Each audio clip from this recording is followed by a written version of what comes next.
For 200,000 years, man has lived and thrived in the southeastern corner of the Arabian Peninsula. But it's only in the last 100 years or so that he has been able to appreciate this beguiling part of the globe from a very different angle, from above.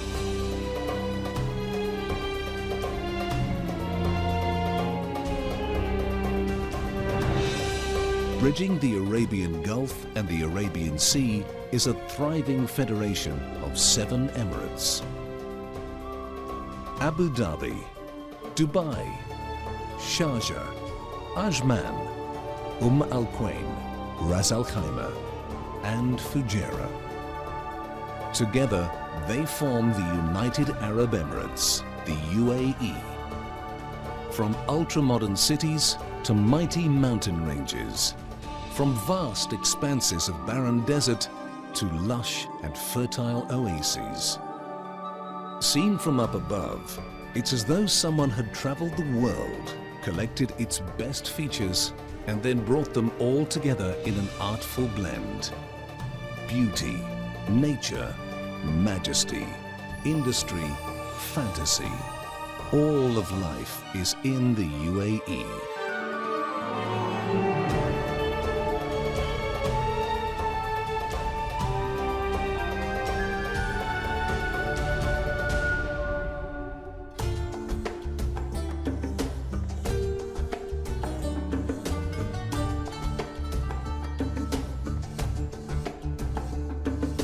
The Emirate of Abu Dhabi, home to the Federation's capital city, captures the energy and ambition of the U.A.E.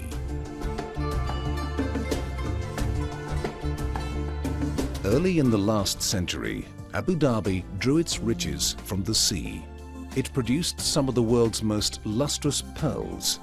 But in the 1950s, they found another and even greater treasure beneath their feet: oil. It was to fuel the extraordinary growth of Abu Dhabi, led by its ruler Sheikh Zayed bin Sultan Al Nahyan. Zayed brought the 7 Emirates together to create the United Arab Emirates and became its first president. He was a visionary, and one of his many legacies is a transformed Abu Dhabi. Located on a 14-kilometer long island, its skyscrapers surge upwards like rising bars on a graph, and its skyline is studded with architectural statements. One of the finest is the Sheikh Zayed Mosque, the Sheikh's final resting place and the largest mosque in the U.A.E. This awesome edifice in white marble features 4 minarets of up to 107 meters and some 82 domes.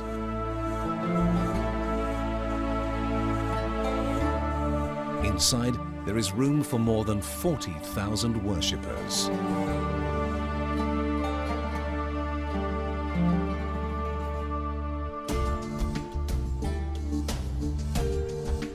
No less understated is the building that cost $3 billion to create, the Emirates Palace Hotel.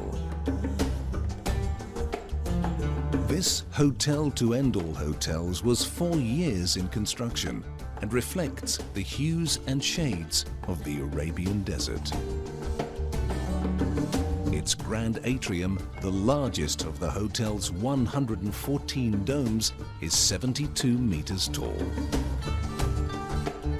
But just when you thought that Abu Dhabi must surely have everything, much of the city is being transformed again by the Plan Abu Dhabi 2030 initiative.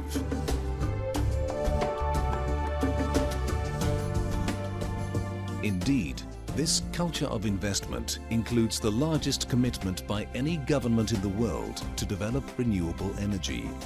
This is Masdar, home of the world's first carbon-neutral city, where its giant solar panels can produce up to 10 megawatts of electricity. That's enough to power some 8,000 homes.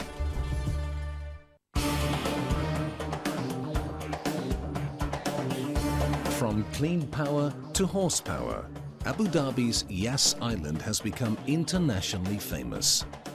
In November 2009, it hosted the inaugural Formula One Grand Prix to worldwide acclaim.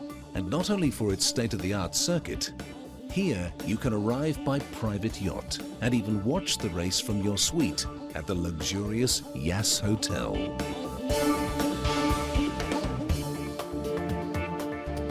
For golfers, the falcon-shaped clubhouse of the Abu Dhabi Golf Club means golf of the highest caliber.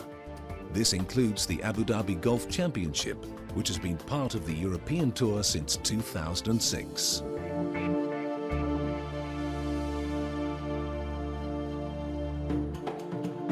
But for all Abu Dhabi's hunger to build, improve and transform, the Emirate is also focused on conservation.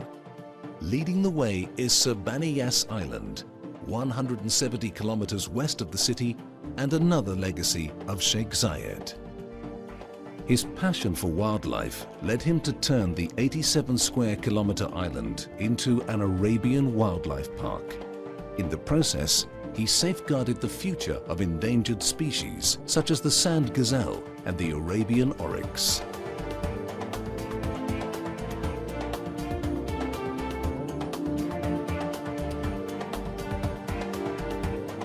And offshore, the waters ripple with marine life, such as dolphins, dugongs and sea turtles.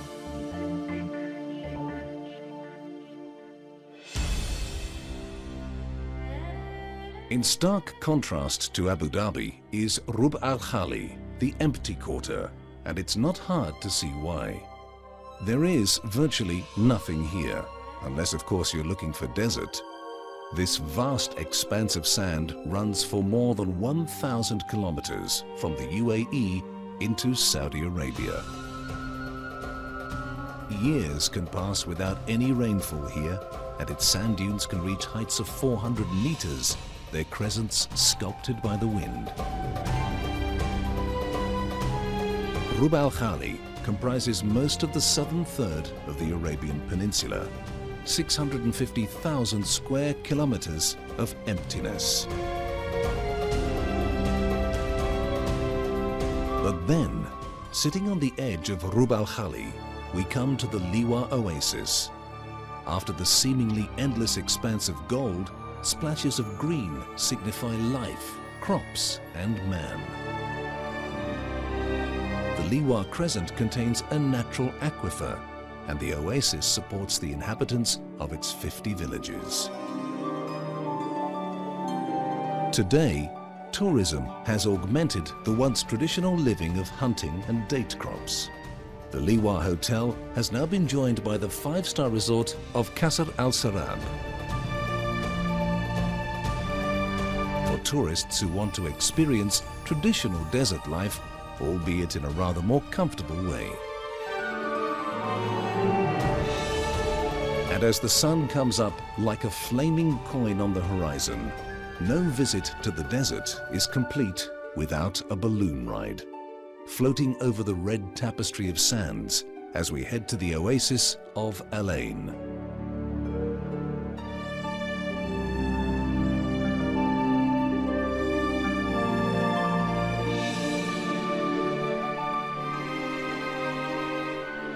Lush vegetation, trees, crops. We're now near the Oman border in Abu Dhabi's second largest city. In Arabic, Al-Ain means spring and is also known as the Garden City. For more than 7,000 years, people have lived here served by Al-Ain's oases. And the ancient Falaj irrigation system is still used to bring water from boreholes and natural springs to irrigate the city's numerous farms. Al-Ain is rich in recent history. The Al-Jahili fort was built in 1898 by Sheikh Zayed I and became his summer residence. On the western edge of the main oasis stands the Al-Ain Palace. This was once the home of the father of the U.A.E, Sheikh Zayed, who was governor of the city. It is now a museum.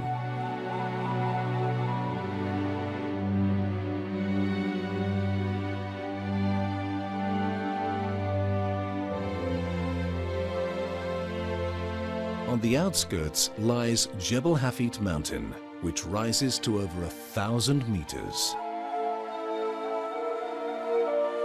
It gives fine views of the city and, inside, has an extensive network of caves. The 12-kilometer road, snaking its way up the mountain, has been hailed as the world's greatest driving road and is popular with international cyclists who travel here to train. Heading east, you come to the Hafit graves, sitting like beehives on the dusty ground. Dating back as far as 3200 BC, they represent some of the U.A.E.'s ancient history. This beehive cairn design is typical of tombs from this period.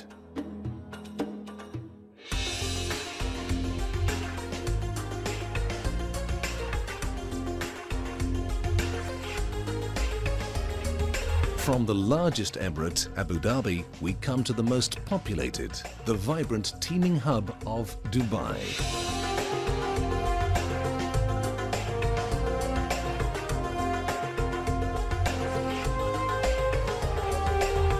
Like many major urban centers, its waterway helped to build its fortune by establishing Dubai as a city of trade and commerce.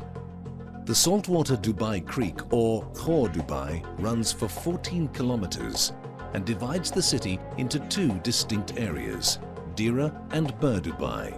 And for many, the creek's bustling banks are the soul of the city.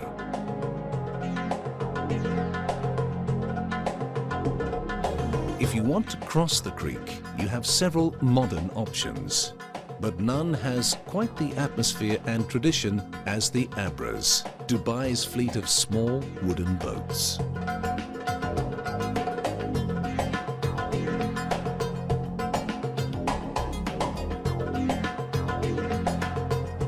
Down at the end of the creek, and a million miles from the urban sprawl, is the Ras Al Khor Wildlife Sanctuary. Over 6 square kilometers of protected wetland with a variety of ecosystems providing a haven for wildlife. If you take away one image, it will probably be the flamingos that bring twitchers and other nature lovers from far and wide.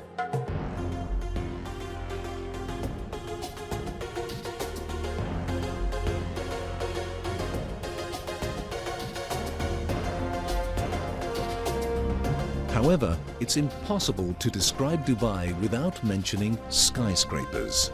And to take you there, the Sheikh Zayed Road. This 8-lane highway runs south from the creek and parallel to the shoreline. Alternatively, you can take a loftier view by jumping on the new Dubai Metro. Much of the Red Line runs alongside and above the highway. And on your way, you'll find one building doesn't so much scrape the sky as pierce straight through it.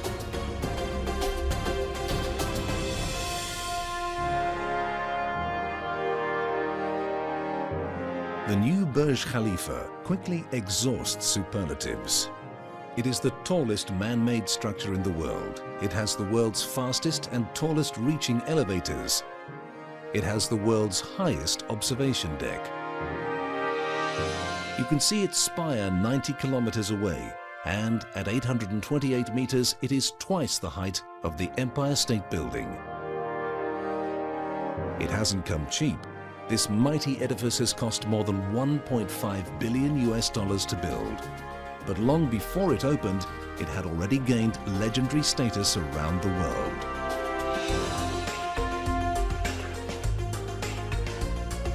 But then, talked about architecture is a hallmark of this ambitious city.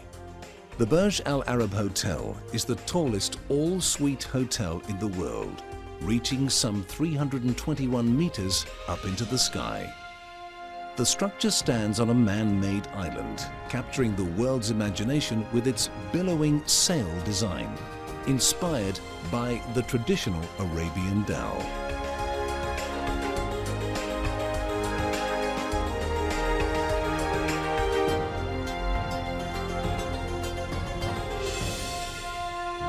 Just off the coast is another bold and joyous concept, the Palm Jumeirah.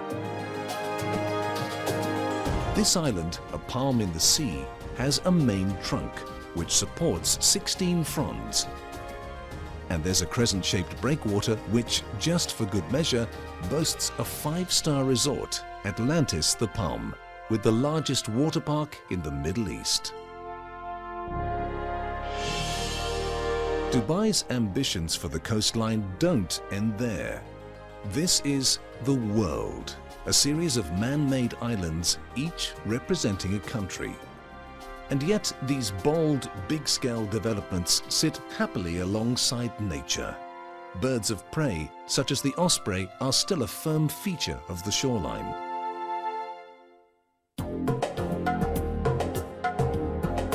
The superlatives continue. Jebel Ali Port, Dubai's major trading hub, is the world's largest man-made harbour. It's also the biggest port in the whole of the Middle East. Sitting 35 kilometers from the city of Dubai, the area operates as a free zone and has attracted over 5,000 companies from 120 countries.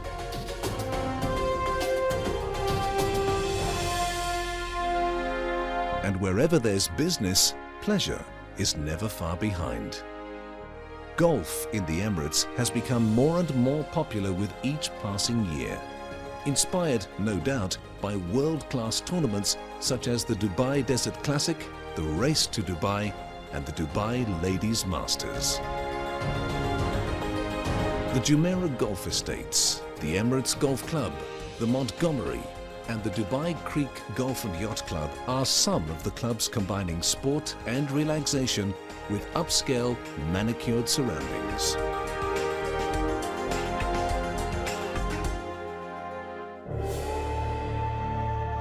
"110 kilometers east of Dubai lies a cool refuge from the summer heat. The town of Hatta is dominated by 2 watchtowers from the 18th century and the Juma Mosque. The town is overlooked by the Hajar Mountains, with breathtaking vistas and cooler temperatures.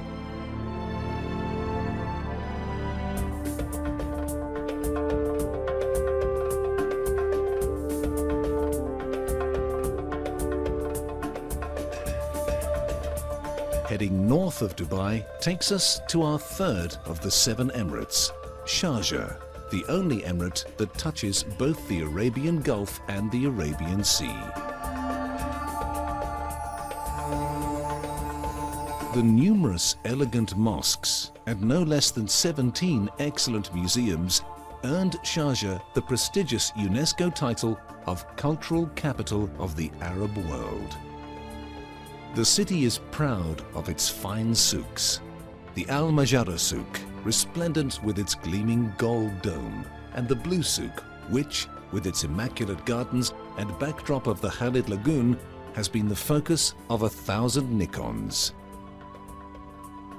Meanwhile, industry is never far away. From the nearby Khalid port and Hamriya port further up the coast, Sharjah provides vital support services to the U.A.E.'s offshore oil industry. Sharjah is also a seat of learning, and the University of Sharjah was founded in 1997 to bring together the region's cultural and Islamic values.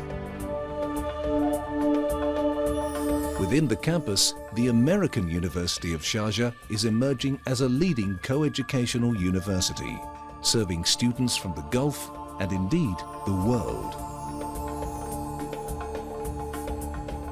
Education is highly prized in the U.A.E, and Sharjah's universities show the country's determination to rank alongside the best in the Middle East and the globe.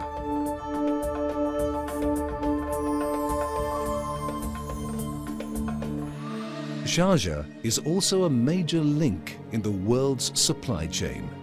Along the Gulf of Oman is the town of Khorfakan. It grew around a natural bay, and its deepwater port is now a major international container terminal.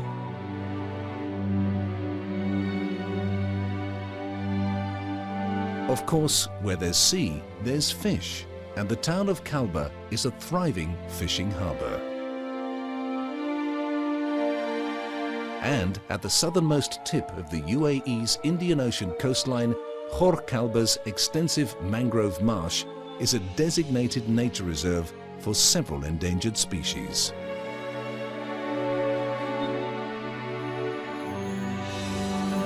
The UAE's tradition of trade is also alive and well in the port town of Dibba, which lies at the northernmost end of the UAE's east coast. The town is also the site of a fort occupied by the Portuguese in the 1500s. From Sharjah, we move on to the only emirate located entirely on the Gulf of Oman, Fujairah, which stretches along 90 kilometers of UAE coastline. If you like the rugged, untouched beauty of dramatic mountain ranges, or the creature comforts of a sandy palm-fringed beach, or both, Fujairah is exceptionally beautiful. Its 360-year-old Fujairah fort also stands proudly once more, recently restored. It was seriously damaged by a British bombardment in 1925. And if anyone needs confirmation of Fujairah city's prime location, just look out to sea. It is strategically located on key international shipping lanes. Indeed, it is the second largest bunkering port in the world.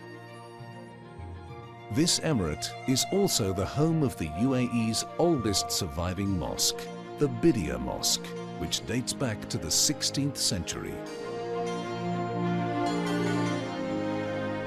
Back on the Gulf Coast and heading north once more, we come to the smallest of the United Arab Emirates, Ajman. And yet, despite its size, it has been the focus of an intensive construction and development boom in recent years. The port of Ajman sits along a natural creek, attracting ships, dhows and commerce. And in the center of the town, a grand old fort, now a museum, is a reminder of its distinguished past. To the north, we move from the smallest emirate to one that has retained much of its original charm. Al-Quwain, which means Mother of Two Powers, was founded in 1775. It too boasts a fine old fort with parts of the original defensive walls still to be seen.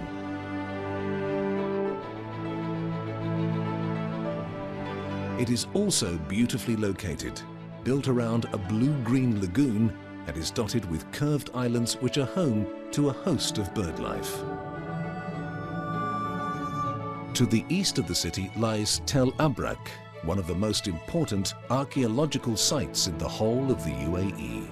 Originally located on the coast before the sea waters receded, the site was inhabited for 2,000 years until around 300 BC. And so we come to our seventh and last of the United Arab Emirates, Ras Al Khaimah. Its name means top of the tent, and it's the west coast's most northerly emirate. People have lived here for many thousands of years, serving and profiting from the major trade routes to Asia. Today, however, the city is reinventing itself as a tourist destination, and you can see why. To the north lie wetlands with mangroves that provide a natural habitat for flamingos. It also borders the Hajar Mountains, which have everything from Bedouin villages and camel farms to canyons, gorges, and the highest peak in the country at 1,910 meters. Just twice in recent years, the locals have been enchanted by a rare sighting indeed, real snow. And throughout the mountains, you come across villages in splendid isolation perched on the rugged outcrops.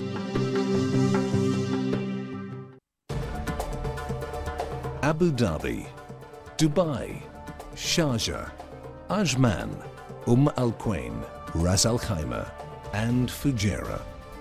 In a world of beautiful places, you could say that the United Arab Emirates has more than its fair share. Mighty acts of nature, Extraordinary feats by man, the UAE is a feast of sight and sound, a celebration of the big, the bold, and the inspired.